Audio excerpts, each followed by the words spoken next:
বিপুল উৎসাহ, উদ্দীপনা ও মহাকর্মযজ্ঞের মধ্য দিয়ে চীনে চান্দ্র নববর্ষ উদযাপন হয়েছে। গেল মঙ্গলবার রাতে আতশবাজি, লণ্ঠন, ঐতিহ্যগত খাবার দাবার এবং নানা রীতিরেওয়াজের মধ্য দিয়ে শুরু হয় এই উৎসব।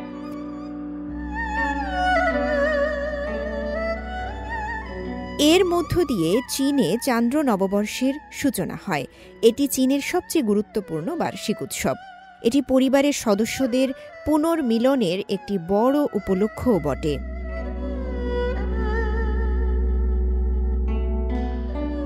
রাজধানী বেইজিং, সাংহাই, দক্ষিণ পশ্চিম চীনের ছংছিং, পূর্ব চীনের ফুচিয়ান, চচিয়াং, উত্তরের হেইলংচিয়াং, চিলিন, হপেই, থিয়ানচিন এবং দক্ষিণের ইউন্নান সহ সারা দেশে আনন্দ উল্লাসের সঙ্গে উদযাপিত হচ্ছে এই উৎসব।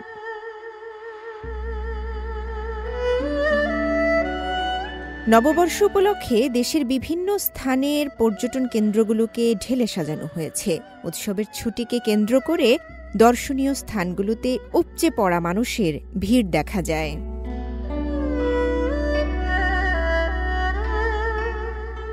বিভিন্ন স্থানে অন্যান্য আয়োজনের পাশাপাশি সিংহ নৃত্য, ড্রাগন নৃত্য এবং সর্পাকৃতির নৃত্য পরিবেশন করা হচ্ছে। প্রতি বছর দেশটির চান্দ্র ক্যালেন্ডার অনুযায়ী জানুয়ারি থেকে ফেব্রুয়ারির মধ্যেই উদযাপিত হয় এই উৎসব।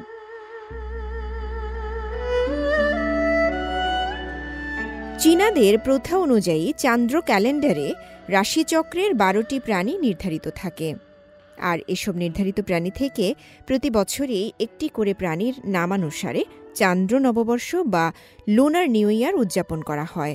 আবার এটিকে বসন্ত উৎসবও বলা হয়ে থাকে। এই বছরকে ধরা হয়েছে সর্পবর্ষ।